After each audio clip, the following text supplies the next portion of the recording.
We have lost 100 years of evolution on planet Earth. A true lost century. Huge progress was made in the 1920s as Nikola Tesla developed energy generation technologies that could power the Earth, drawing endless free energy from the so-called empty space around us. So-called empty space isn't really empty at all. It's actually full of energy. So instead of being like kind of a quiet, empty lake, it's more like the froth at the base of a waterfall or something. The amount of energy in a cubic meter of space-time was 10 to the 26th power, so 10 with 26 zeros behind it, joules per cubic meter. And that's enough energy, even in a coffee cup, to boil all the oceans of the Earth completely away into steam.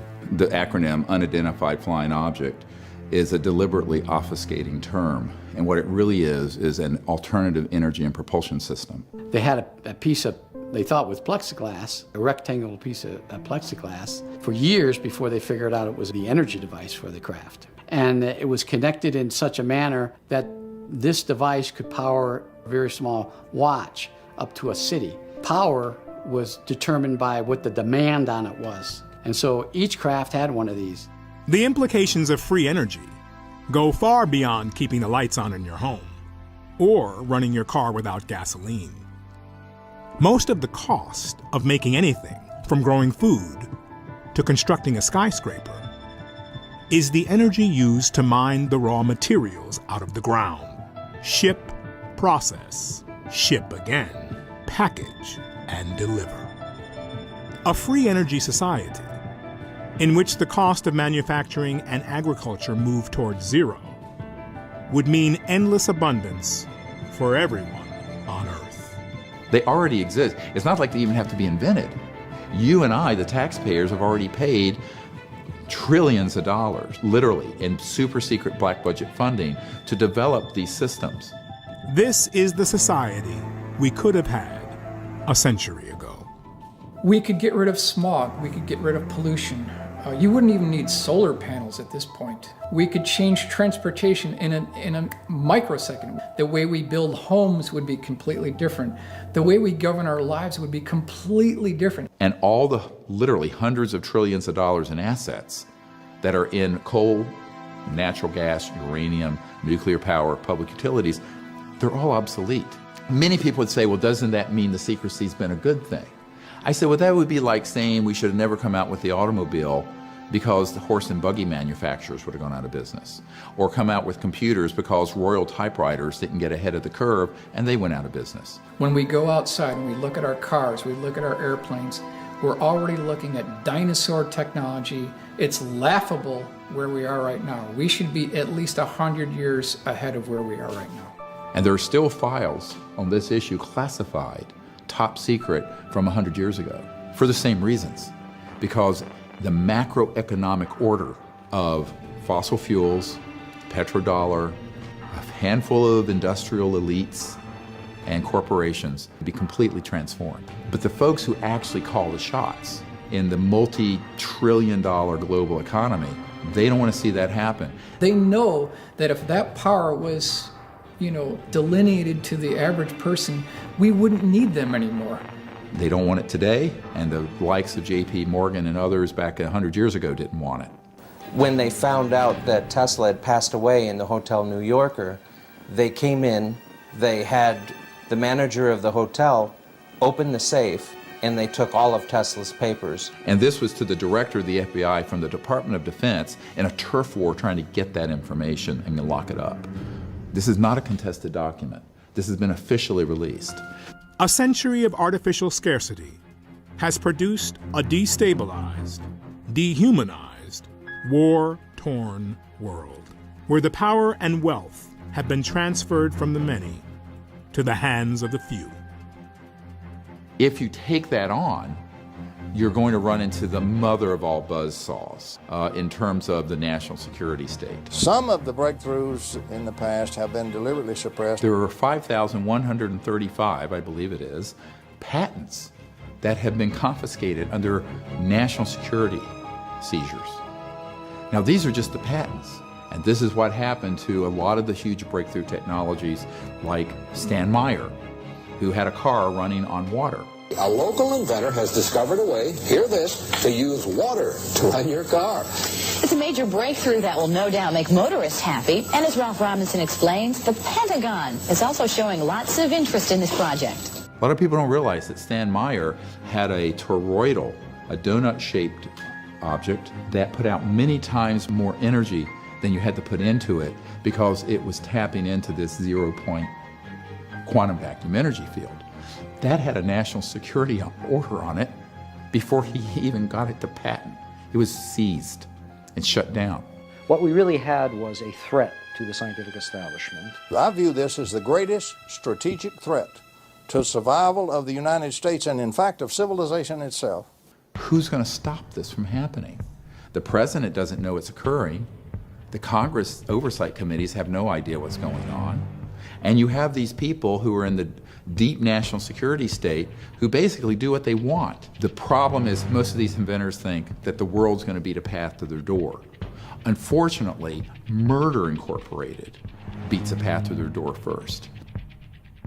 But free energy technology was only one half of the equation when it came to advanced extraterrestrial technology. Early research into anti-gravity technology gained momentum in the 1940s, as Adolf Hitler poured tremendous resources into developing his secret weapon, the so-called flying bell. Once we acquired these technologies, they were augmented with the study of retrieved extraterrestrial craft, and we created our own fleet of so-called alien reproduction vehicles. This is where Bell Labs was involved, this is where General Electric was involved, this is where a number of high-tech companies gained their knowledge. Lockheed Martin Skunk Works, and EG&G, and Raytheon, and E-Systems, and MITRE Corporation, and Booz Allen Hamilton, and on and on and on. I know many people who've worked in these programs. Quote, we have things flying in the Nevada desert that are 50 years beyond what you could comprehend. If you've seen it on Star Wars or Star Trek, we've been there, done that, or decided it wasn't worth the effort. So that's coming from Ben Rich. Ben Rich headed the Skunk Works between 1975 and 1991. This is the original letter from Ben Rich on Lockheed Advanced Aeronautics Company letterhead. I am a believer, and so is Kelly Johnson. And here it says, Dear Ben, there are two categories. A, man-made UFOs. B, extraterrestrial UFOs. Dear John, yes, I'm a believer in both categories. I feel everything is possible. Many of our man-made UFOs were unfunded opportunities. In both categories, there are lots of kooks and charlatans. Be cautious, Ben Rich. We now have the technology to take ET home. Ben Rich, CEO, Lockheed Skunk Works. It is being covered up, but probably not for the reasons you might think. Within the intelligence communities, they have something called ace-in-the-hole technologies. So secret they didn't even talk about it. November 12th of 1988 was their dog and pony show, a classified military exhibit at Norton Air Force Base. And then off in a separate section of the hangar behind a curtain, which was opened up once everyone had gathered, were 3 of these so-called alien reproduction vehicles, or ARVs. The craft itself was hovering off the floor with no landing gear underneath it, nothing supporting it from above. To see something, travel across 12 miles of airspace in under a second and a half, make a couple of right-angle turns, and not make a supersonic shockwave of any kind, no sonic boom, which I've personally witnessed on a number of occasions. I mean, it changes your whole perspective. There were some very good folks, like Secretary Forrestal, and others who wanted to bring the subject out, but in a way where there would be contact that would be peaceful between humans and these civilizations. But there were other people who saw the big gold mine of militarism and war profiteering and the psychological warfare value. Their mandate, repeat, their mandate is to lie, deny, and deceive. There are people who've had experiences with the technology that we're not able to handle it psychologically because it defies reality. And in this document, the CIA director, Walter Smith, says, I am today transmitting to the National Security Council a proposal in which it is concluded that the problems connected with unidentified flying objects appear to have implications for psychological warfare, as well as for intelligence and operations. We have to take a step back from all the jargon and all the paranoia in Star Wars movies for just a minute and realize that it's very easy to set up a false flag operation.